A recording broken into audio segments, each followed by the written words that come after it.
Hello and welcome to the Scoutcast from fantasyfootballscout.co.uk and ahead of the reduced Gameweek 28 set of fixtures. My name is Joe. My name is Az. My name is Karam. Welcome everyone as we look ahead to this Friday's start to the shorter than usual game week and beyond. Az, what is coming up in the show? Well, Joe, we will be considering Manchester United finally deciding to field a creative player for a change, and Pereira and Lingard not being in the team means they might have some potential going forward, which is nice. We've got Leicester's fixtures to mull over. Not great form, but things are looking blue for them at the moment. We'll ponder in detail Game Week 28's blank fixture and the tough decisions ahead surrounding the players that miss a match. What do we do with the likes of De Bruyne and Grealish? But first, we've got our Game Week 27 to look back on. And then at the end, we'll be looking at our Game Week 28 plans, differentials, clean sheets. And I've got some rough with the smooths in what is actually quite a good week, I think, for everyone. So less roughs than smooths this week, as a little spoiler. But we do have some great stories from those who went against the normal strategy, and one of our own had a particularly strong week. Yes, indeed. Meanwhile, we all had quite a good game week, so we all got above 60. And Karam, you got 65, so you go first. Tell us about your game week 27. Who were your big stars, and tell us about game week 27. Yeah, things are clicking on nicely since I wildcarded. In fact, since the double game week, and then I wildcarded. I'm now 60 points up in compared to my old team.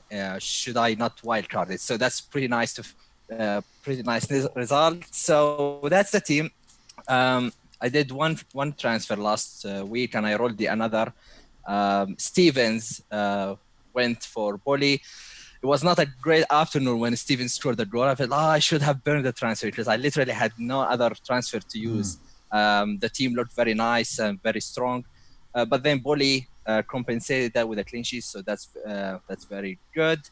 No clean sheet for Liverpool, which is something I kind of expected. Like, okay, it has to happen at some point, and it happened against West Ham. So nothing from Gomez, but Trent did the business. Nothing from De Bruyne, nothing from Grealish. It was an annoying yellow card in the 96th minute. It's not the first time that happens. Mahrez, I think I won the bet of Mahrez over Aguero since I wildcarded, and that's great with the couple of bonus points. Yeah. Missing the penalty was not expected. Aubameyang was the star in this game week. 13 points. I made a mistake in the first wild card by not owning Aubameyang, but then I reflected that, or I fixed that in the second wild card, and he is doing the job. Jimenez a goal, nothing from Ains, and Salah captain a goal. So that's great. 2 free transfers, a few blanks I have in my team, so it's good to have 2 transfers to fix and be ready to the blank. Yeah, good shape and a good side there. We'll come to what you're going to do in Game Week 28 a bit later, because obviously some decisions to be made there.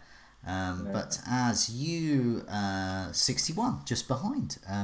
Tell us about your game week. Yeah, pretty happy. I mean, made 2 transfers and they both paid off. I took Firmino out, and I took Dean out, who didn't play, so a blank and a no-show. And I bought in Robertson, who got the assist, and Jimenez, who scored. So, sort of 7 points up on those moves, which is good. I mean, Firmino was pretty hilarious to watch. Even though I took him out, I was never really worried that he was going to score, even though he had loads of shots, loads of chances. He's just cursed at home, and not really the kind of player I want. I don't really want a cursed player in my team. I've got enough issues without that. So yeah, I figured the double up in defence was a better way to go. And I thought I'd pay the premium for Robertson for exactly this reason. If Liverpool lose the clean sheet, he's the most likely second defender to get some attacking points. So yeah, I'm happy with that going forward. And McCarthy as well. My other player did well. McCarthy, I took Pope out weeks ago, and it's been awful. So it was nice to finally get some points from McCarthy. And Martial just been ticking over the last few weeks. Hasn't been playing particularly well, but scored 2 really nice goals. And I think with Fernandes in the team, he is fairly decent. Well, that's what we'll talk about a bit later. Finally got someone to assist him. I know, it's nice. So I got exactly 61 as well. But my last minute decision to double up on the Sheffield United defence and bench my 2 Southampton defenders, obviously, was slightly costly there. But it was a bit annoying. That was the big decision. Do I hedge my bets there? But then I thought, I've got Grealish against Southampton. I'm sure Grealish is going to score. I didn't think Villa were going to win, and then I was back in Brighton last week. I was talking to some season ticket holders, and they were very pessimistic about Brighton's chances against Sheffield United in particular. They're not so pessimistic about them against other teams, just particularly Sheffield United. So I thought I'm gonna be greedy here. So I would have played Stevens instead of O'Connell. That was the change. I think I probably would. I thought we'd lose that to nil. To be fair. Well, it's a good point actually for us. But it was and what I wish we got points for assister of the assist. Although I would have benched them again. It was Aaron Moy created that goal, great free kick to defender's head onto Mapé's head, and there was a goal. So I'm hoping because I'll be fielding Moy this week. I'm hoping he elevates himself from assister of the assist to the assist. So wildcard going, I think, okay at the moment because I checked back on what I would have got with my other team. It's always difficult at this stage because you start thinking, well, you've got to take into account transfers you might have made. I don't know what transfers I would have made particularly, but my pre-wildcard team would have got 37 points this week. As it turns out, I got 61. So I'm around about 25 points up on the deal this week, so pretty happy with that. Fernandez. Oh yeah, I forgot to mention I've got Fernandez in. I've got ultimate hipster points there. So nice transfer. Son was injured. We were talking last week about it. Holly mentioned Fernandez as a differential, and I said it was going to be the first time I've actually got in that very week when a differential was mentioned in that section of the Scoutcast, and so I did. And absolutely, I was listening in the car to that. I was just wow. I'm so pleased I've got him because he's on penalties, assists. He either plays FPL or he's getting a commission for getting assists, which I suspect the latter. But he was quite riled that he didn't get the assist for Martial's goal there because he obviously assisted himself in the end. So yeah, pretty pleased. Jimenez, Bolly got points. Alexander-Arnold, of course, and my Southampton lads on the bench. So anyway, let's move on. Rough with the smooth. What have you got for us? Yeah, going to start with some smooths, and there was a lot on the boards. It was a bit of a weird one. Normally you see quite a lot of tales of woe, but there's actually most people have done pretty well. I didn't really see any scores under about 55 or so. So I think it shows the Fantasy Scout community did pretty good. So I've just picked out a couple that I liked. I mean, the best one has to go to Andy. Our own man. He's been having an awful season, got hacked, he's down to 1 million, all this stuff. He decides to do something completely mad and plays bench boost with a load of Burnley and a load of Southampton players, and he gets Dwight McNeil sort of 14 points. He gets a Charlie Taylor clean sheet, and he gets a double Southampton clean sheet. I believe Dwight McNeil hasn't scored for 14 game weeks. Unbelievable. Yeah. Unbelievable. Chapeau to Andy. And I mean, I don't know if you saw a game week rank of 258 this week. Wow. So yeah, I mean, a 31 point bench boost. I mean, just he was just outside the top million, and I think he's somewhere around the 400k mark at the moment. Absolutely amazing. Really nice to see changer. Something like that. Yeah, amazing to see something. I mean, we were talking earlier, weren't we, Joe? That's sort of a good bench boost. You'd expect sort of 16 to 20 points. You'd be relatively happy with. I'd be happy with 16. Yeah. Anything more is like, wow, 30? Bloody hell. To get 30, yeah. Really, in a single game, that's strong. That's great. Really nice. I think that's the best one. I mean, Magnus Carlsen's up there as well. I mean, he's sort of hovering around the top 100 mark. He took out Mopé and Webster and brought in Jota and Doherty. Amazing. Amazing 26 points. Yeah, so he's up to 26 to 11. So he's up to sort of 30 in the world now. So he's back on it. Philman is in one of my cash leagues. He just did a nice simple Dean to Doherty move. Just pays off really nicely. Dean doesn't play, so you know you're going to be quids in, and then Doherty gets the assist and the clean sheet. So yeah, really good. And then Ring Rate as well went for Jota as well, who I think is just a really good pick because I bought in Jimenez, but I can honestly say I didn't even consider Jota, even after his hat trick. I just wanted Jimenez. It's the only one that bought him in fair play to them. Couple of roughs. So I did find some. I had to go to Twitter for some roughs, but I did find some. And my two favourites were the anti-Andy bench boosts. So Ashley Patel, you linked this one, Joe. Yeah. He got drunk, and we've all been there. He obviously misclicked. Yeah, misclicked, pressed his bench boost chip, got 4 points from his bench boost. Not great. And then the opposite of that, Joe Findley, he said he was considering playing the bench boost and didn't, and he got 20 points on his bench. So would have been happy if he'd played that. And just one shout out to FPL Puck. I mean, he took a bold -8, and 3 players he took out, you would expect to not get any points, and the 3 he brought in, you'd expect to get points. He took out Son, Mopay, and Greenwood. Okay. So, Greenwood not starting, Mopay against Sheffield United, Son not playing. He brought in Ings, blanked, Jimenez, 5, and Traore benched, and that cost him 17 points. So, pretty nasty. Shows how quickly FPL moves as well. 2 or 3 weeks ago, Traore was the flavour of the month, and then suddenly Wolves switched to a 3-5-2, and now he's competing possibly with Doherty, and we know he's going to win that one at the moment. So, I did say he wasn't as reliable as people were making out. Well, I never really had faith in him. No, it's just whether he's going to play. And Jota obviously is working really well. He's a very streaky player, and he's in it. He's in the streak at the moment. So if you've got him in at the moment, well done. You might get a couple more good games of massive hauls out of him. I know people who play the Sky game got him in as well. So yeah, right. We're going to talk about, as usual, we frame it around the players and teams and talking point that people are discussing. We've canvassed the community today, and the player that a lot of people are talking about is Fernandes. And what I've got here is I've got his fixtures up as well for Manchester United. So a lot of people aren't keen because of the fixtures, but then I was saying, listening in the car to him, then I watched him back on Match of the Day. Wow, it's so nice to see a player for Manchester United who I actually want, who isn't Marcus Rashford for a change. But I think it's about the first time in a couple of years. I've got a picture of Martial with Fernandes. No wonder Martial is happy, because he can start scoring again because he's got someone to assist him. And he's never seen him smile, let alone look that happy. I know, he's absolutely delighted. He can do his job now. So we've got a couple of questions. The units, is Bruno Fernandes the real deal? And Zoomers Bloomers asks, is it time for double Manchester United midfield? Possibly not now, but just in general, as you can see from their fixtures do improve markedly from 32-ish onwards to 37. Martial and Fernandes both have very different avenues to points, but they both seem to be involved. The fixtures are poor, though. He does concede at the moment. So, let's go to you first, Az. You've got Martial, so I guess that is a decision you could possibly come to, of having both, or you could swap Martial to Fernandes, or you can just be happy with Martial. Yeah, what are your thoughts about the new look Red Devils?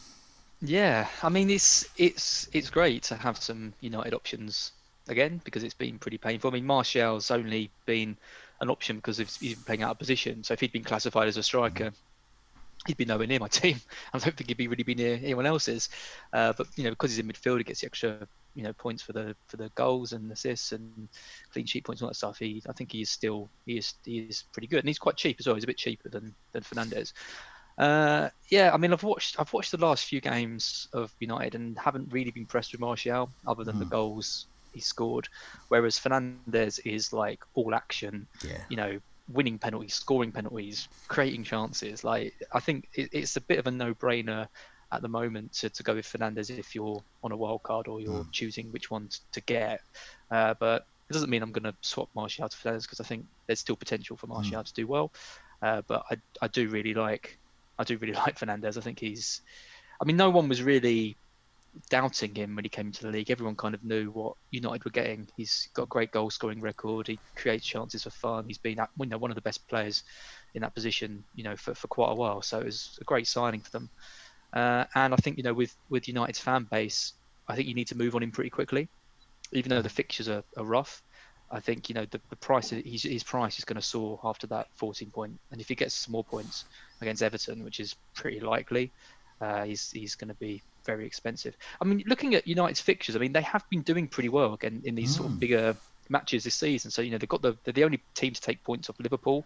They've beaten City a couple of times in the cup and things. They beat Leicester 1-0 like earlier in the season when Leicester were flying.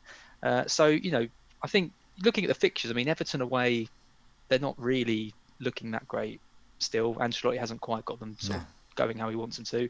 City is, who knows? I mean, a derby like that can be kind of any result. Tottenham away, I fancy United in that game, to be honest. As you pointed out in the live chat, that shouldn't be red anymore. No. Maybe have a word with Jeff at Fancy Football Scout. Turn that red to blue. Exactly. I mean, they're only two difficult games sort of in the next sort of 8 or 9 weeks. City and Sheffield United, and I wouldn't back against Fernandes or Martial doing well in those games. So I think it's a good time to get them, basically. Yeah. What do you reckon, Karam? I can't remember. You've got neither Martial or Fernandes. I know you're a Man City fan, so I don't know whether club loyalty comes into it. But are you considering either or both of these guys? Yeah, definitely. I'm a City fan, but in FPL you have to get who's performing. I got Pogba in the last season when Solskjaer took over, so that's all right. I like what he did over the last 3 matches when he joined Man United. I always rated Fernandes from the Liga NOS and the national team. I know what he's capable of. I just was not sure how joining the United will impact the team overall, because it's hard to really adapt to the Premier League. It's to completely different level, and Man United lacked a creative player like Bruno, but he did really, really well. Talking about some underlying statistics as well. If I just filtered the last 3 matches since Fernandes started, and he's top joined for goal attempts, second for shots on target after Richarlison as well. 10 shot attempts, and 2 in the box. That's the thing that I should take into account, that he's always trying to shoot from range, and only 4 from the 10 attempts are on target. So I think 4 out of 10 is still all right. He has some accuracy, but shooting from range is not always kind of a favorable part.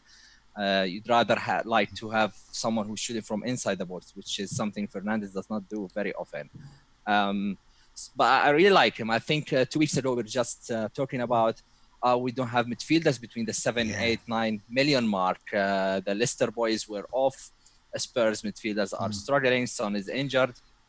So we were talking about potentially Fleck, Traore, and Hayden or Chowdhury deep. But now we have someone. So for me, for example, Mahrez is in my team, and it's an easy switch from Mahrez to Fernandes. I'm still waiting until Friday. Maybe we have potential. That looks like a no-brainer move with Mahrez not playing. Yeah, exactly. If we don't get any news about double game week, it's an easy move to Fernandes. Martial could benefit from Fernandes. Sometimes you look at the player, but you find a value elsewhere. And I think Fernandes will offer a great value, but Martial is a bit cheaper. Will he score more goals with Fernandes coming in? So I wouldn't rule out Martial completely. I think he's another option to look at for a few 0.3 or 4 cheaper. So I like both. I think Fernandes is in the radar for me, definitely. Richarlison is another one, the same price. So all of a sudden we've got few options there. That's true. And I would just equal what I said. The fixtures look much better than what they look like now. Apart from Man City and Sheffield United, the fixtures are pretty good. I'm not sure if they will play 31. Is that not still? We don't know. We don't know yet. It's probably unlikely, but we never know. Yeah, exactly. So it's still 4 game weeks away. So it's great to have someone for 3 game weeks and then reassess. So, Martin Boyle just pointed out in the chat that United have had 10 penalties this season. Yeah. There we go. Oh, another thing. Yeah. With James Another and thing here. Martial and people. He's the I think he's gonna get Portuguese more as James well. Milner. Get him in. He is. He's unbelievable. His record is unreal. Yeah. Yeah, I think 21 out of Yeah. 22 penalties. We still don't know for sure if he will take all penalties or it's you win it, you take a deal with Martial. No, he's got to be him. It's Yeah. he's got the great record. He's got the Jorginho silly run up thing. It's all going to work out. I mean, I've got Fernandez, so I'm a bit biased, but I think he's great to have. I think if you've got the money, if you haven't got the money, get Martial, because that's going to cover it easily. Greenwood's going to get some goals. Weirdly, Igalo, if he can get some more minutes, he is going to get some goals. So I was having a look the last 2 game weeks stats, just last 2 game weeks, just to see, recently how Fernandez is fitting in. So with the stats there, goal attempts, Martial 6, as you would imagine, that's top. And then Fernandez with 5. So he's, doing well there. Chances created, Fernandez top for 7. Corners, Fernandez top for 7. So, he is the main man who's going to create things. But then further down the list, so Igalo's got no starts, so he's coming on. But he is top of looking at the big chances total over the last 2 game weeks. So it's really small sample size, but I sometimes like getting that recent knowledge in. He's got 2 big chances there. Martial 1, Fernandez 1. So if you're looking for an ultimate differential, Igalo is only 6.5. Someone has got to keep scoring for Fernandez. If he keeps creating this many chances, if the corners are that accurate, the free kicks are doing that well, and his through passes doing well. Basically, whoever they've got up front. So if Igalo's coming in for the last 20 minutes, he can maybe get 3 or 4 chances in that time. Who knows? But I thought I'd mention that. As pointed out quite correctly, that those fixtures are not actually that tough. City is tough, yes. Sheffield United these days is tough. Tottenham is not tough. Tottenham defence is just not there. Everton defence is not. So Everton attackers great, but in terms of defence, I think it starts now with Man United's fixtures. They're doing well. Yeah. So looking at the goals conceded last 4 matches, West Ham you would expect with 10, Watford with 9, Aston Villa with 8, joint with Aston Villa, Everton with 8 as well, and our team Brighton with 8. So it's showing that Everton are there for the taking in terms of their defensive stats, I think. So, something about Pickford. I think he conceded 8 goals from the last 11 shots on target. That's something like it was bizarre when I read that. So yeah, definitely. Pickford is not looking great at the moment. Disastrous. He can pull off some great saves, but he's not looking great. If someone is peppering him with great corners and free kicks, I think we're going to see some. And goals you just know Southgate is gonna use him at the Euros. Yeah. Like, it doesn't matter how bad he is, he'll play. That's guaranteed. And I like the point that Karam made as well about that suddenly we've got a price range back. Because I was looking at Richarlison kind of and thinking, well, a bit further down the line when the fixtures go back, I quite like that. But suddenly got Fernandez as well. And we didn't really have anyone before. We'd had no one before that. So Martial's a bit cheaper, Maddison's a bit cheaper. And then Pepe as well, more expensive. But he's, suddenly we've got like a 9 million or so midfielder. And suddenly a lot of money is needed, I think, in midfields to suddenly tap into these types of players. So it's quite good. This could be, for those making changes for Gameweek 28, we're going to talk about tackling Gameweek 28 a bit later, but for those making changes, it might be an idea to shift some money into midfield, or at least bear that in mind so that you're prepared. There's only 0.2 difference at the moment between Martial and Fernandez, and I think Fernandez probably is the better option. But I guarantee in a few weeks it's going to be more than that. Yeah, it's going to be like 8.5 to 8.1 or so. I think if you're going to move on one of them, you do it now. Yeah, I mean, unless he gets double up soon. Yeah, unless he gets injured, or Solskjaer, strangely for him, maybe destroys him.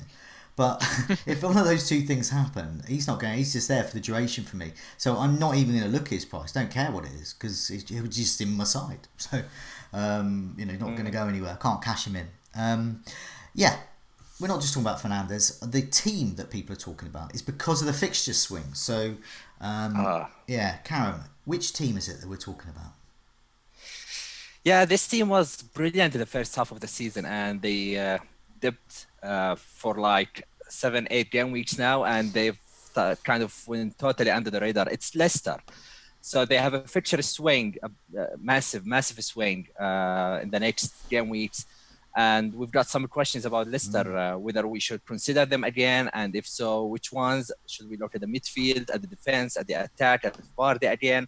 So Bert Raymond is asking, is anyone considering getting the 33 years old striker on a 9-match goal drought who has been on the winning team just once in the last 11 games? That's terrifying stats. Who can that be? Oh God, why have I got him? Wally Banter is asking, Barnes or Perez over Vardy? Ben Crowe is asking, which is the best Leicester midfielder to bring in? Barnes, Perez, Tielemans, and Maddison? Pointless, that's the name, but he has a very valuable question. Which is the best non-Liverpool defender to own? Is it a Leicester player or a Wolves one? So let's go back to you, Joe. Give us your thoughts about Leicester. Who are you targeting anyone, and what are your thoughts about the positions? I like to keep flexible and nimble with my team. Yeah. I don't own Vardy. I've got rid of him with my wild card, and I haven't looked back since then. But I'm aware that it is Jamie Vardy. I think that there's an interesting question there about 33-year-old striker on a 9-match goal drought, etc., because Jamie Vardy has a certain mystique about him, because he's been such a pivotal figure in our fantasy teams for the last few years. But it is true, he's getting on a bit, and he's on a massive goal drought. And meanwhile, lots of his other teammates are racking up points. But I never say never with him. So why I've got Firmino in my wildcard team is because if Jamie Vardy goes mental against Norwich and I want to get him in, there we go, easy move. But I'm quite keen to keep Firmino for his away match against Watford, because he is scoring away and he is top of the goals imminent table at the moment. So Firmino's going nowhere at the moment, but he could become Vardy. He could also become Aubameyang a bit further down the line. But yeah, I don't rule him out. Watch and wait though. Late to Riser 12, Scoutcast regular, has been on Twitter this week and has pointed out that Vardy against his next 9 opponents in the reverse fixtures this season. So in Norwich, against Norwich, he got 5 points, 1 assist, was okay. But then Villa, he got 13 points, 2 goals. Watford 5 points again, just the goal. Brighton, another double-digit haul, 12 points, 1 goal and assist. 6 points against Everton, 6 points against Crystal Palace, 12 against Arsenal, 16 against Bournemouth, 8 against Sheffield United. So this is why I'm quite happy to wait. I'll say he hauls against Norwich. I'm happy to wait, because if he's in hauling mood, he's got the fixtures to do it. So wait and see for me. Yes, the other options, I am interested in them. I may make a transfer this week to get a Leicester player in. I'm minded though. We'll talk about Gameweek28. I'm minded to save my transfer until Gameweek29 at the moment. But there's a lot tempting me there. If I look back at the last 4 game weeks, okay, right. You may have seen the stats already. Who is top for shots amongst Leicester assets last 4 game weeks? I would say Tielemans. Ooh, okay, you've been looking at the stats. Well, there's another as well, joint with him. I will say Tielemans. That seems to be the right. I will give the correct answer, and he's level on 8 with another. Who's that? 8, a midfielder. He's a midfielder as well. I'm not going to say. It's a Leicester player. It's not Vardy. No.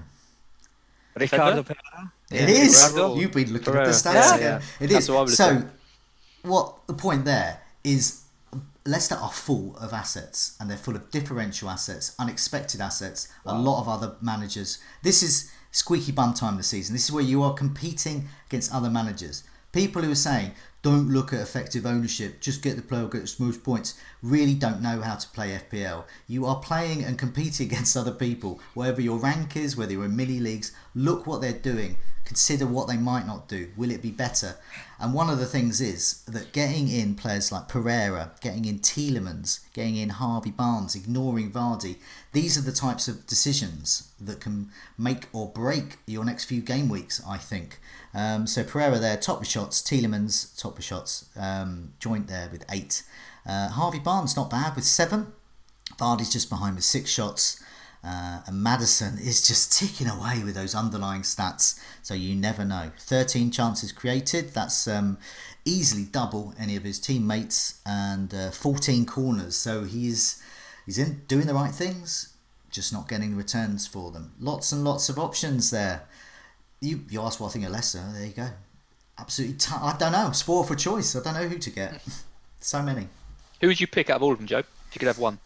If I was going to make, we'll talk about Gameweek 28, but if I was going to get a Leicester player in, I would get one of Harvey Barnes or Pereira.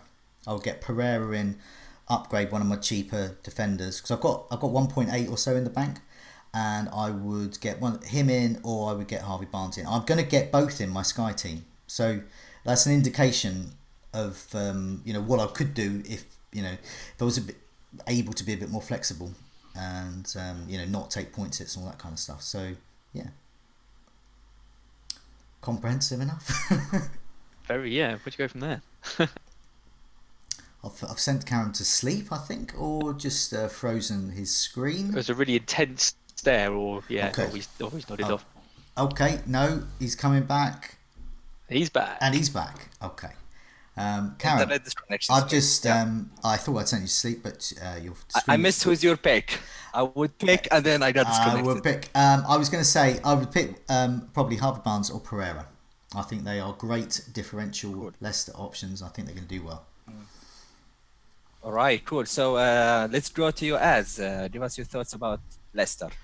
Yeah, well, my problem with Leicester is the fact that Rodgers is tweaking a lot of stuff at the moment. So Maddison, for example, was playing sort of fairly advanced at the start of the season. Now he's dropped back much deeper. He's still creating a lot of chances. He's on the corners. You've got to think over the next few fixtures he's going to get some points. But I don't really I love watching him as a player, but not really as an FPL player, because he's just not getting as far forward as you'd like. And then they play City and he benches all of the wide players like Harvey Barnes and Perez and switches to wing backs, which is great. Vardy looks lost. Ndidi's out the team, so that kind of effect. I don't know. It's really tricky to know who to go for. I think defence probably is the best route into this. I think if you're looking at someone like Pereira, you've got a player who, even when he plays in the back four, really gets forward a lot, goals, assists, everything you'd like for a defender like that. And then you've got the chance they might go back to wing backs again if they're chasing a game, or if he changes the system up. And then he's an even better option because he'll be playing even more advanced. So I think Pereira is probably the standout for me. I do like Barnes and Perez if they play, but they're just players who I could just see getting subbed off at 60, 70 minutes if things aren't going well. And you just never really know what they're going to do, and it's really frustrating that they're both really good prices. So if you're moving on someone like Grealish who's got awful fixtures, I think taking a punt on Barnes or Perez is a good move, because you're not really risking that much. Only 6 million, and there's options around that price if you do want to jump off them with the fixtures so good. And then you've got Vardy up front, and Vardy, I've kept him all this time despite all of these blanks. It's been awful.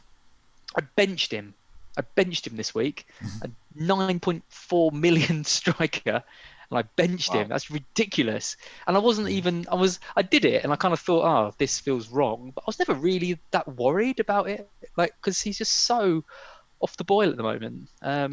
But if he's ever going to hit form again, and if he's going to get back onto one of his streaks that he loves to go on, surely Norwich and Villa are the team to do that against. And I'm really hoping Zimmerman's out for Norwich, because he's important to the way they defend, and without him they sort of concede a lot more chances. So the thing with Leicester, and I think it's not really, I think Pereira is the one that I'd be really sure is going to deliver over the next few weeks, whereas everyone else I think is a bit of a lottery. Will Vardy hit form? Will Barnes and Perez play? Will Maddison play more advanced? It's difficult to know who to recommend. So Pereira for me is the stand-up.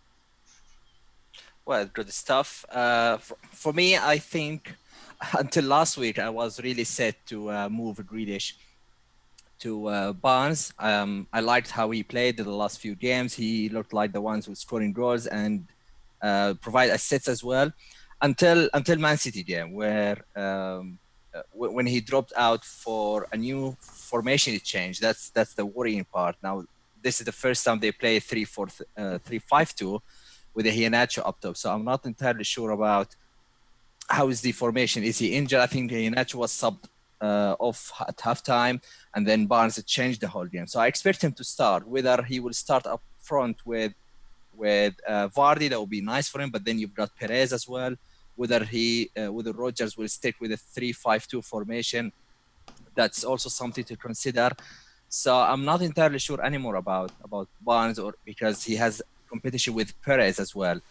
And for me personally, if I'd look at Leicester, I would look at Ricardo, not even Soyuncu, because I think if the three at the back continues, then Soyuncu will have more competition in the bonus point system as well because of the other attributes. So he will get a competition. We will not see sort of like more bonus points like we saw in the past. So that's something I have considered. So it will be Ricardo or Vardy. I think Vardy, over the years, we did not really expect much from him stats-wise. He's just the guy that turns up on the day and score a goal. And he's been on a goal drought for 9 game weeks. So I don't really think that he will blank forever. And I think there is opportunity there in Norwich. So instead of waiting for Vardy, I might get him over for Aubameyang this game week. I'm still undecided yet. But I think there is an opportunity there. If it happens, then that would be great. He's still winning the Golden Boot race, right? He's still top. He's on top with Aubameyang. See, Aubameyang's putting some pressure on him now, so I'm hoping he picks his game up a bit.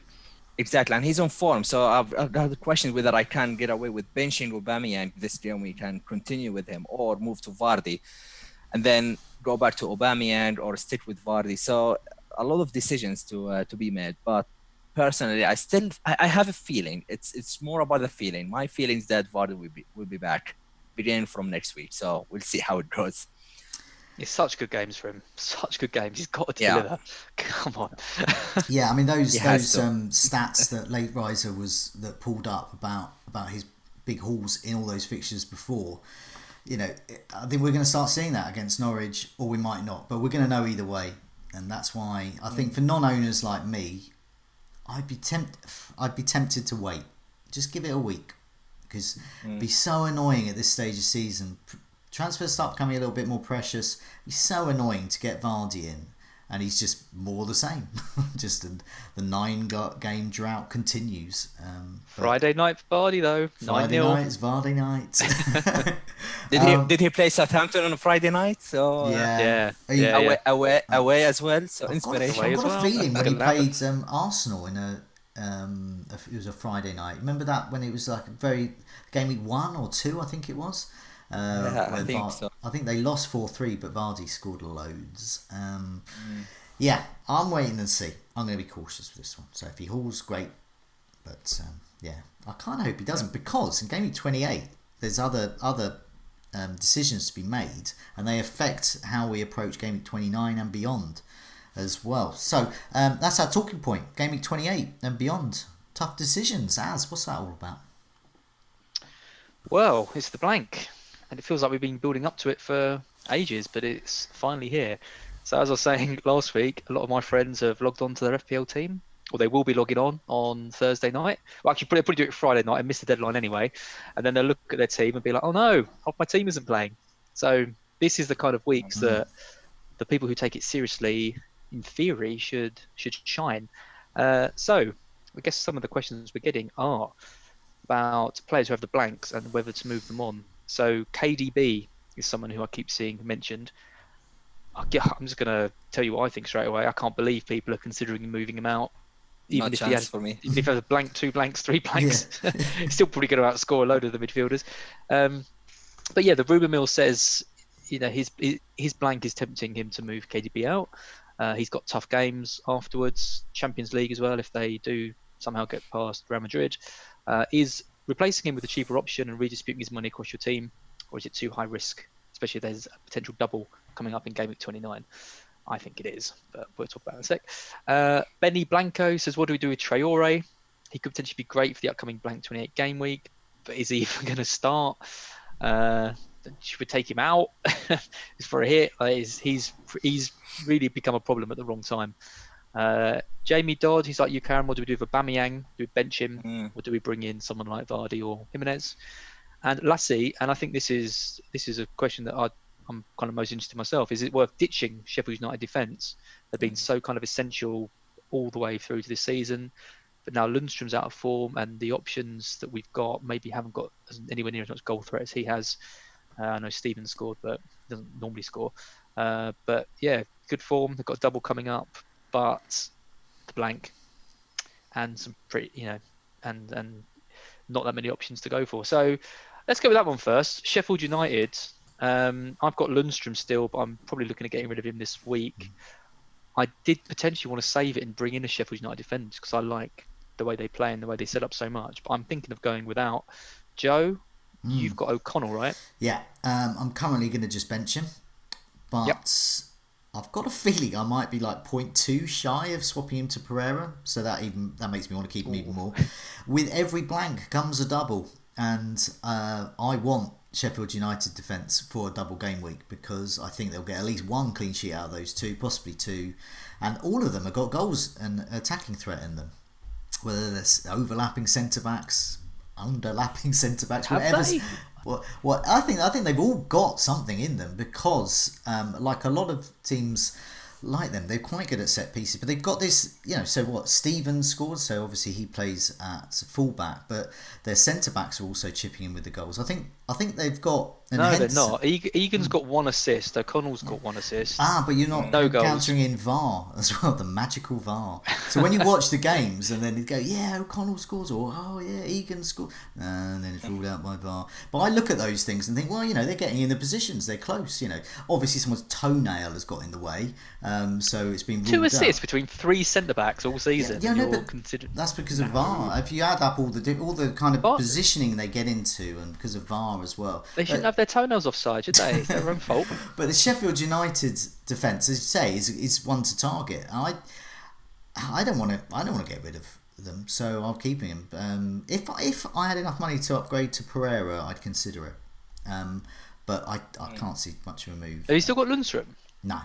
If you've got Lundstrom, get him out because he's just not. He's a non-starter, so get rid of non-starters. That's simple.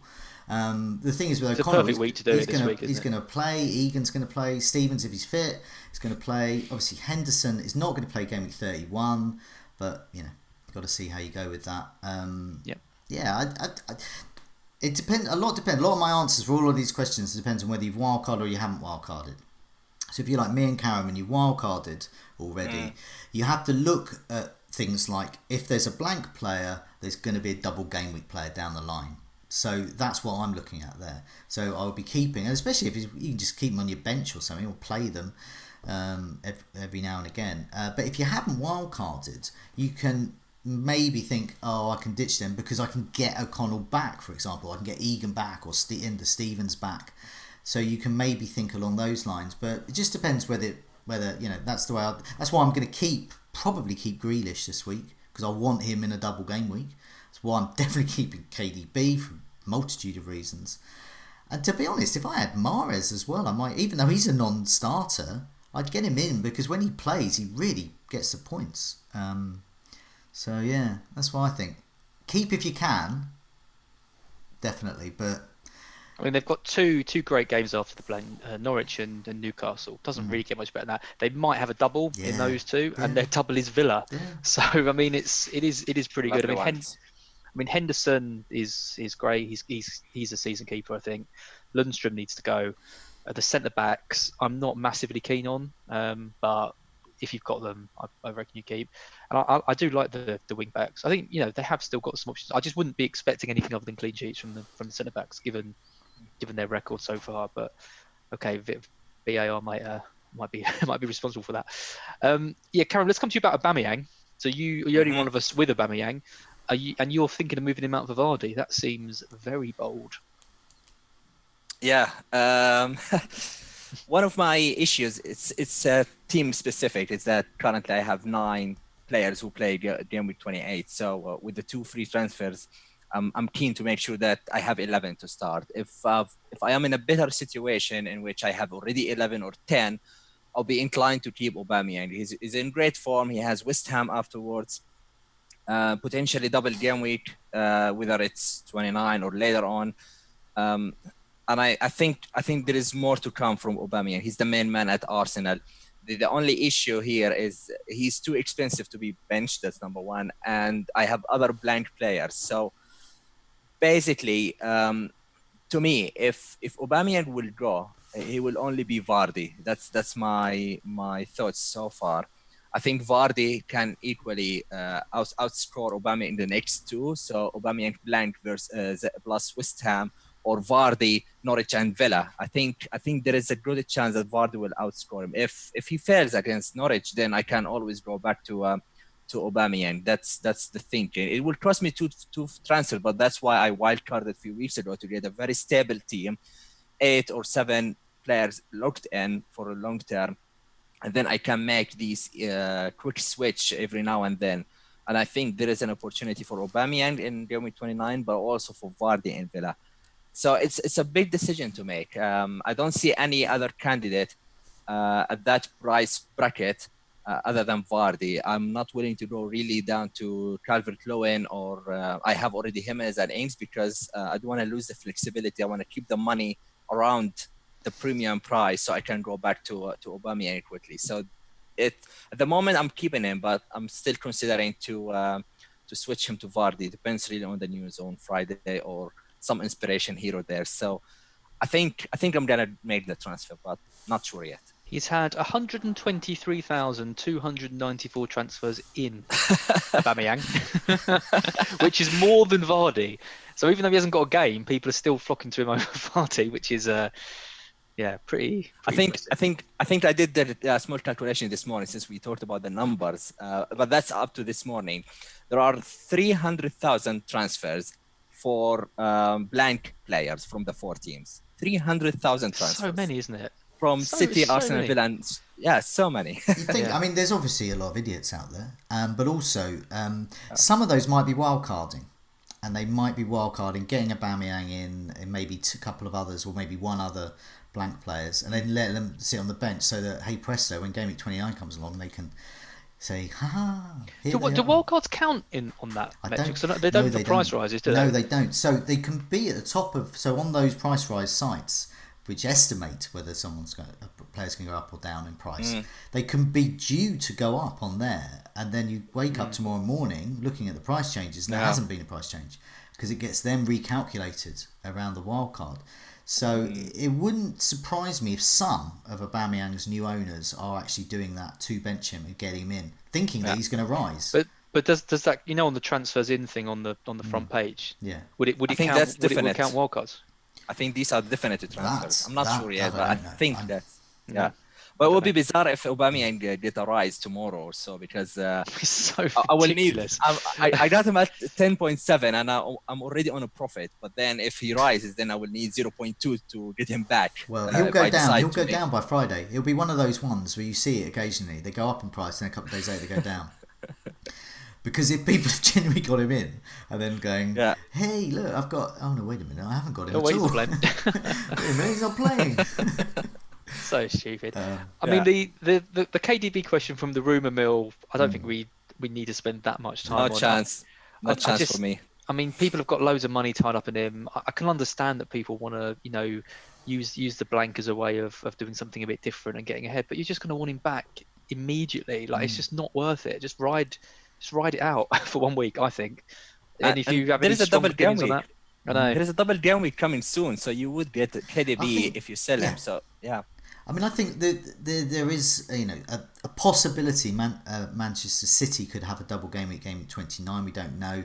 It's possible, but the way I look at that is, I only really want KDB. I think. I mean, gone are the days when Laporte is definitely going to start every game. Yeah, it's all about Laporte. And if I thought he would, I'd get him in, because he's got double game week pedigree. But Mahrez is a single game week player in a double game week. Aguero is a single game week player in a double game week. and Jesus is as well. But if one of Jesus or Aguero gets injured, then I'm all over them. And that's why I've got Firmino where he is. Firmino is this he's like a non-striker that's just, he's sitting there ready and waiting to become someone else. And Aubameyang would be my top choice unless Vardy goes nuts with goals against Norwich. Yeah, I know it's off topic talking about double game for Man City, but for me it's a KDB number 1, 100%. Number 2 is gonna be defenders. I look at Laporte, and I'm taking it seriously. Ederson might come in as well. I still wanna, maybe he will get a penalty. Maybe he will get the penalties. So yeah, one of those. I think Mahrez, Aguero, all of them are single game. You would bet which one he will get, and if he delivers or not. So yeah.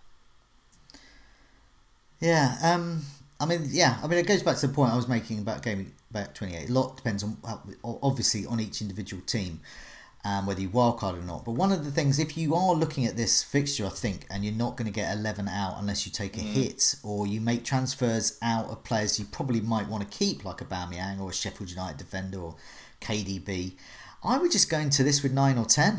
I think you'll be fine, because as long as you've got the Liverpool lads, who's going to be the most captain? It's going to be Salah. Who's going to be a great differential captain? It's going to be Mane. I actually think Firmino could be for this one, because Watford's defence is that bad. If you've got Alexander-Arnold, you've got Robertson, these are the key guys you want. And then the rest is just like some blokes. So if you've got an Everton attacker, if you've got a Leicester attacker, great. But as long as you've got those Liverpool people and you can get about 9 out, I wouldn't start getting rid of KDB so you can get like a 10th player in, and you might not even want them. So, and who exactly, you take punts around the players who aren't the core players to your team. Like Grealish, okay, he's been great, but I can see why people are getting rid of him. Traore, the same, like Vardy, Aubameyang, there's options. But leave players like Trent and De Bruyne and stuff. Just leave them alone and focus on the ones on the outside. Yeah, definitely. And but with Grealish, I mean, I think he's a good case in point, because if I got rid of Grealish, it would be because I don't want him at all this season. But whilst I'm still thinking I might want him back, he ain't going anywhere for me if I can. Even if I can field 11, but say I could only field 10, I would still keep Grealish, I think. Because I just want him back. And he's gone up in price so much as well. He's going to cost you $500,000 more. See, I'm thinking of getting rid of him, just because I don't think he can. I think Villa are done. Like, they are done. And he's going to get fed up with being the only player who can do anything in that team. Their fixtures, I mean, Leicester away, Chelsea, Newcastle away, which isn't ever that easy, Wolves at home, Liverpool away, Man United. I mean, it does not get worse than those fixtures. I mean, what's he going to do in those games? He might get a couple of assists, and you'd probably be relatively happy with that. But I think you do have a much more explosive options with the likes of Perez and Barnes and someone like Mount, maybe. Lampard's been talking him up and could do quite well. I mean, you could even switch Grealish out and get Pereira in, because they're around the same price. I think he is the one where you can be a bit flexible with, and you can get rid. I mean, his form lately hasn't been amazing. I mean, he's got 1 assist in 4 games, 1 goal in sort of 6 games. Like, I think he's a kind of a template player who I think is dispensable, personally. Yeah, no, I mean, that's the decision you made with Grealish, because he is that kind of player. Is if you want to get rid of him, that's it. He's gone for you. See him next season when he plays for Manchester United, but he's not. But if you keep him this time, then that's because you think he's going to do okay in a double game week, and I'm erring on that side at the moment, but I'm not sure. But yeah, KDB is no. I just think these teams, like the teams he's playing against, they're not idiots. They've got good tactical managers. They're just going to stick someone on Grealish and just say, don't let him do anything, and then they'll win. It's what Southampton pretty much did. There were reports of a bit of a bust up in the Villa, between the Villa management with John Terry and I can't remember who it is. He manages Villa now. He seems out of his depth, Smith. To be honest. Smith, yeah. He just seems. Yeah. He doesn't seem up for this. I don't think, and he's got some good players. I think Samatta is actually quite a good striker they've got on their hands there. But the rest of the team, They haven't got the cohesion there. Yeah, sorry to say. I mean, it's sad because they've got a lot of good players, but they're just not a good team. Shall we move on to look at some Gameweek 28 other issues? First one, differentials. So FPL Fairies kindly collated our latest picks on the Scoutcast. Excellent choice from Holly last time. Fernandez, immediate return, double-digit haul, 14. Bam. Late riser continues with his great pick of Pepe. I didn't openly laugh at him when he picked him a couple of weeks ago, but I was hesitant. I did think, oh, I'm not going to get that player in, but kind of wish I had now. So yeah, he may get a 4 out of 4 out of Pepe. Well, obviously not this game week, but for the 4 matches he plays. McBurney. Are we not counting next week for him then? What? I don't know now. It seems unfair. Seeing as it does seem harsh, doesn't it? Because he knew he wasn't going to play. So I think do it 4 matches out of the 4 matches they play. Would be nice. Yeah, would be nice. Lee picked McBurney. That was quite frankly awful.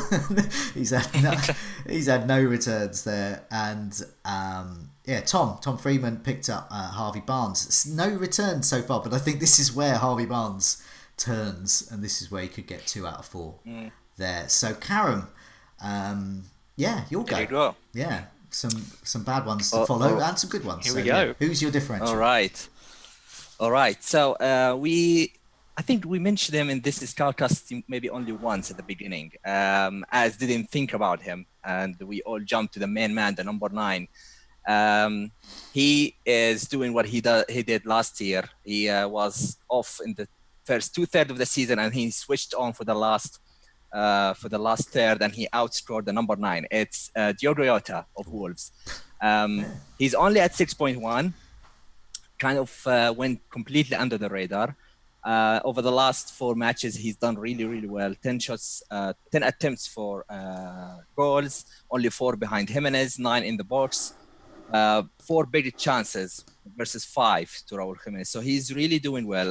Match ball in the Europa League a week ago, so he's hitting some form, and I really like him in the 3-5-2 formation. If that continues, that means Jota will continue to deliver on this rate. So I personally consider, as much as I saw Jimenez frustrating the last 2-3 weeks, shooting but it's not converting, and Jota is just scoring goals. So I consider that a switch, and it would save a lot of cash, about 1.5, 1.6.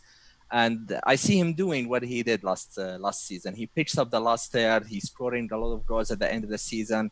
So he's 3.9% at 6.1 million. So he could be the gold man if you are looking at climbing the ranking. If you want to move more cash to midfield, upgrading the likes of Grealish to Fernandez, that sort of bracket, then maybe Jota can offer a great value. So he's my pick. Yeah, can't argue. I was surprised when you said him, because I thought he can't be owned by 3.9% of the game. Yeah, but he is. So he's one of those players where it's like too good to be true. I had no idea his ownership was so low. I thought it was at least over 5%. Did we all have him at the start of the season? I did. I think I did. Yeah, but I'm not. I had him last season towards the end. He was great. But I didn't have him earlier this season. Yeah, he's tempting for me. He'll be Ings. I like to play the kind of price point way, and I think of a striker of that kind of price range at the moment, Ings would possibly become him. But let's see. I don't know yet. I don't know whether they're going to switch back to their formation. I don't know whether Traore's going to get more runouts. It's just slightly up in the air at the moment. But I think he's a great shout. Too good, really. I can't believe he's a differential, but I hate him. Oh, right. Fair enough. I love great player, great pick, Karam. Personally, I hate him just because of what he's done. Good luck with it. It's not for me. I've owned him twice. I owned him last season. He did nothing for me, and then I benched him, and he got 15 points against Cardiff at home. It's only timing, as I know. And then this season, owned him at the start of the season, kept him for way too long, blanked every game. I hate him. Can't go near him. But yeah, I mean, it's hard to argue with a player who scored 5 goals in 2 games and is only 3.9% owned. So I'm not going to bother. I think it's good. Yeah, he's a good pick. I still prefer Jimenez though. I just think reliability. I know like he's not getting these massive scores, but if he's getting 5-6 points every week, like I am made up with that. So I'm happy with Raul, but I do appreciate Jota is an exciting differential to getting instead of him.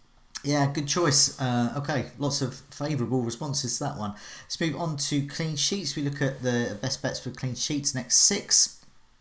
So obviously that does take into account those who are missing a fixture. So Arsenal ordinarily might be quite near the top. They're still, reasonably near the top. 1, 2, 3, 4, 5, 6, 7, 8, 9, 10. So they're 10th best. So they're mid-table in terms of fixtures. That's because they missed Gameweek 28. But from Gameweek 29, you've got West Ham, Brighton, Southampton, Norwich and Wolves, all against some Wolves game being the only really tricky one. Top of the pile though, in terms of defence, next 6 is Leicester. We've got Norwich, Villa, Watford, Brighton, Everton and Crystal Palace. So yeah, lots of potential for clean sheets there for those picking up the likes of Pereira. Newcastle second. So Newcastle, I don't get Newcastle. I just do not get them. They can get hammered. They can beat great teams. I do not understand. I don't know what Newcastle's going to turn up, but the fixtures say they might get some clean sheets there. Burnley, Southampton, Sheffield United, Villa, Bournemouth and West Ham. That right back they've got, Lozano, is it? Or Yeah. He is so bad. He is so do you know bad. What? I was watching Match of the Day with my Brazilian brother-in-law at the weekend, and he was cracking up at the way that the commentators were pronouncing Joe Linton, however one calls him. And now I'm gonna try and attempt to pronounce it the correct way. Go. Imagine me as the jazz musician Duke Ellington's son, Joe Ellington, and he's pronounced Joe Ellington, not Joe Linton. And so yeah. Anyway, I did not know that. Yeah, I did not know that. But also, what I did know is that Joe Ellington is rubbish. So this is defence we're talking about. 1 goal in this season. Norwich have improved at the back. If Zimmerman is playing, they tend to do a bit better. Norwich, they've got Leicester, Sheffield United, Southampton, Everton, Arsenal, Brighton, mixed fixtures. Tottenham, I'm tempted to just skip over the Tottenham defence. I've just a no-go for me, Tottenham, at the moment. But nevertheless, they've got Wolves, Burnley, Manchester United, West Ham, Sheffield United and Everton coming up. Tangana at 4.1. Yeah, is he going to play? I don't know. I don't know. He's the only one I... With some teams, it's like, I don't know where they're going to play. With Tottenham, I don't know. I don't care whether they're going to play. But Burnley I do care about. Now, Charlie Taylor's a player I've got my eye on. Obviously, Nick Pope in goal is another great asset. Got Newcastle next with Joe Ellington facing them. Then Tottenham, who should be blue, and then City being a tough game. And then they've got Watford, who are not in good form at the moment. Crystal Palace and Sheffield United. There's potential there. Liverpool, we all know about them. Could get clean sheets, but definitely get attacking returns for Robertson and Alexander-Arnold. Chelsea, you mentioned Reece James as. Start thinking about Chelsea defence. Bournemouth, Everton, Villa. Man City's tricky, and then they've got West Ham and Watford. The likes of Azpilicueta. Alonso, if we think they're gonna reel out a 3 at the back. Oh yes. There's differentials there. Wolves we know about. Tottenham, Brighton, West Ham, Bournemouth, Aston Villa, now Arsenal. So a bit mixed, but lots of potential there for clean sheets. Watford down there as well, a bit mixed, but yeah. Arsenal interesting because post Gameweek 28, I suspect when we do this again, get for Gameweek 29, they're going to rise up there. Worth keeping an eye on. Let's move on to our plans for Gameweek 28. Karam, let's go for you first because you're potentially got the most exciting moves because you've got 2 free transfers. And you've got loads of good players, so you've got to make some decisions. So, yeah, you've got your team up. What are your plans? Yeah, so 5-2-3 is how my team is shaping up as it stands. Of course, that will change, but I feel sorry for Salah. He's the only one in midfield. Grealish, De Bruyne, Mahrez, all of them are blanking. Aubameyang as well. So I've got to make a decision on which one I have to ship out. With 2 free transfers in hand. Hayden, he lost his place. I'm not planning to really start him whatsoever. Williams, I will just bet that he will start. He missed out last time, but he played the one before, so there could be an opportunity there. So currently I have 9 active players, and I'll make sure that I have 11. The decision is which one will go. De Bruyne, no chance. Grealish, Aubameyang, Mahrez. So like we mentioned previously, I think there are a few options at the front at the moment. Personally, I think Aubameyang may become Vardy, and Grealish might become. I still doubt whether Barnes will get his place back in the new formation or how he would be. But I'm still not sure about that. So I might go double Leicester attack. Just do something that everybody doesn't want to do at the moment. It could be an opportunity there to climb up the rankings. At that around price bracket, I don't see many options as well. Mahrez, it really depends on the if we get any news this week about any potential double game week, because that's also a lot of money to keep. If he's not getting that double game week soon, then it's an easy switch. Mahrez to Fernandes or Martial, and Aubameyang to Vardy. That's mainly it. I might just decide to go for a hit, but that's really far from happening. But a hit is still in consideration to get a strong team. Then I wouldn't panic about Williams. He can go to the bench if I take the hit. So we'll see how it goes. Depends on the news on Friday. Salah captain.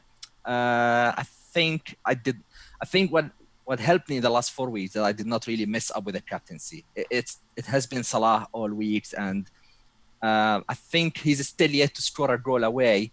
When Sadio Mane started, that's something we saw before we go live from Adam Hopcroft shared it. So that's a worrying part, but I think he will score. I think he's gonna come good.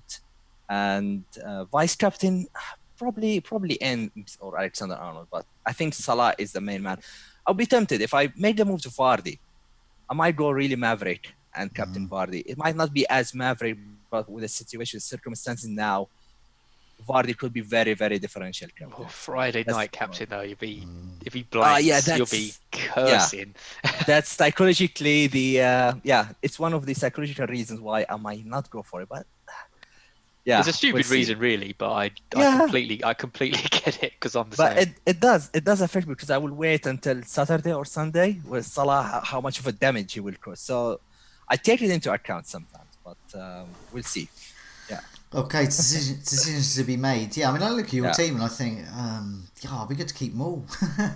But I mean, I can see the need to get rid of one. Yeah, for me, I would sort of hope Man City haven't got a tempting double game week in 29 because Mahrez to Fernandes looks like a great move, I think, potentially. And Grealish to Barnes as well. But I play that kind of price point thing. I just see who could fill that void there. As what are you doing with your team? You're gonna make you got 1 free transfer and possibly Grealish out. Who knows? Yeah, I mean, I've planned pretty well for this. I think to get to this point, we need 1 transfer to get 11 out. I mean, Traore's annoying that he suddenly lost his place. I mean, I was a bit skeptical about his ability to keep returning and be consistent, but I wasn't really expecting him to lose his place altogether, seeing as how well he's been playing. It looks like he's being safe for Europa a bit more, and he's got a bit of a shoulder injury and things like that. But hopefully, if he can get some minutes against Spurs, it's probably all you need, really. I need to get rid of someone. I mean, I've got Kelly who's not playing. I've got Lundstrom who's not playing. I've got Grealish with really tough fixtures. So I think that the more sensible option is probably to get rid of one of Kelly or Lundstrom, and I could do Kelly to Taylor, or I could do Lundstrom to a kind of 5-ish million midfielder, defender. Sorry, I'm enforcing a new rule for myself, which is that I don't want any defenders over 5 million who don't have any attacking threat whatsoever. And it's sort of broadly how I've played the game before, but I think that's how I kind of want to play it because you're just too reliant on clean sheets. So that rules like Evans and Soyuncu out, who I'm not saying are bad picks, but they're just a bit too pricey for what I want to pay. So that rules the Leicester defence out, which is a shame because they've got a good run. I really like the look of Reece James. And I think I might mention him to you before we started this show, Joe, but playing in a wing-back formation, he's not as good as Alonso, obviously, because Alonso is the best, but Chelsea don't really keep clean sheets, but that's fine because if you're playing as a wing back, you're getting chances in other ends. I think he's scored already this season, and he's in the team because he literally broke in and he's done really well. So he's going to want to keep his place in the side. They got Bournemouth next game. I know Bournemouth beat them early in the season, but I can't see them doing the same this week. So I like the look of Reece James at 5, or Charlie Taylor at the other end of the spectrum. So it might be one of those two. If I do get rid of Grealish, it would be for either Harvey Barnes or Mason Mount. Yeah.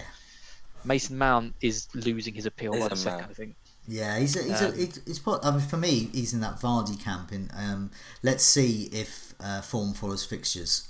I don't know yet. Yeah, I know his points are pretty awful, and it's when a player has a kind of like an almost man of the match performance and sort of gets the praise of the manager and all the pundits and everything, but hasn't done anything FPL wise. It's like I don't care how good you are on the pitch. I don't care if you're the best player on the pitch. You make 1,000 tackles. Did you get a goal? Did you get an assist? No, that's annoying. So I'm just worried I'm going to fall into that trap a bit with him. So it would probably be Barnes if I was going to get Grealish. Now, I think Chelsea attack is really about Abraham or Giroud. Depends who really starts. Yeah. Now eagle-eyed viewers will have seen that you've got the captaincy not on Salah. So yeah, tell us about your captaincy. Yeah, well, I mean, we all watched the game last night. I mean, Trent is just a different level at the moment. Like he's so advanced. His crosses are so accurate. I've never seen anything like it. I think Carragher says like having De Bruyne at right back, and like it is. He's got clean sheet potential. He's putting in these crosses, and like the goal, the winning goal, they showed it like him and Salah in kind of the same position, and it's Trent who they lose the ball, and it's Trent that then runs into the box to try and make something happen. Like it's unbelievable. He could have scored. He could have got more assists. Like he was unlucky to get a 10-point haul in that game. He was just completely amazing. And I thought Salah was rubbish. I watched the game and I know he got a goal, but I thought he was really poor. I thought Firmino was really poor. Robertson was okay, but Trent was just miles above everyone else on the pitch. They got a game against Watford, who are struggling at the moment, and I just think he's going to get another haul. So he's probably the one I'll go for. Okay. Trent did not blank since Gameweek 13. Okay, so he's ridiculous. So it's a guaranteed points of some kind with him. You can just go. He's got another 24-point game week in him. Is my team, and I'm not going to make any changes. I don't think I'm going to captain Salah. I've got vice captain on Ings at the moment, but not. It could be anyone really. Probably put it on Fernandes actually, the vice captaincy. I don't like to put the vice captaincy on the same game just in case a hurricane hits or something. I'm going to keep O'Connell, De Bruyne, and Grealish and Henderson on my bench. If I did make a move, I have only got 2 Wolves players, so I could. It'd be upgrading one of.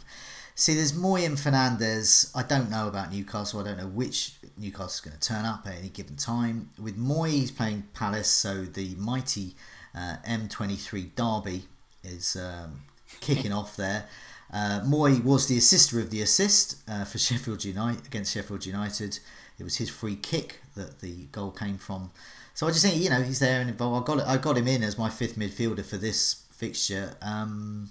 So I think I'll keep him there. I think it's one of those situations where I think with potential double game weeks, we're going to know the blank game week teams, and we're going to know much more next week. I just think I'm going to get extra points, as it were, from being patient by just waiting. And I think down the line, that patient approach this week should pay off. But if I felt impetuous, I'd do Grealish to Harvey Barnes, I think. But it doesn't sit right with me. It doesn't sit right.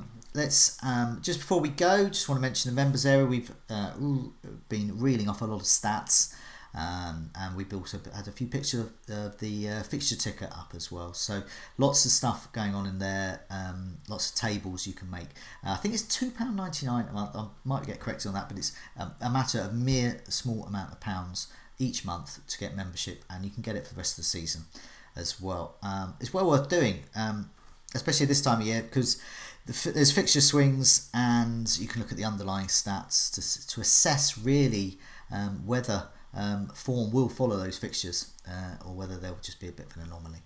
But yeah, well worth doing. Heat maps. Yeah, Love those heat maps are good as well. I haven't shown any heat maps for the Scoutcast for a while, so maybe next week I'll get some heat maps pictures up. They're quite handy. But for now, it's a good night from me. Good night from me. Good night from me. Goodbye all.